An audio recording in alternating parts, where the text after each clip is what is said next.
We are naturally grounded in ourselves. We are naturally grounded in our grand self. That is becoming enlightened. Becoming grounded in the grand self, which is universal self of everybody.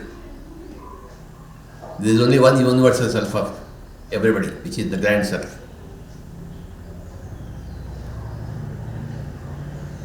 You have to stay put within that grand self, that grand ocean, which is not a drop.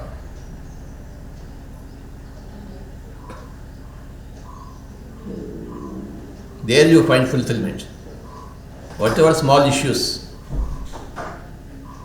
come in day to day, they become nothing in front of the oceanic consciousness. You will be easily riding them, surfing them. That's what it is.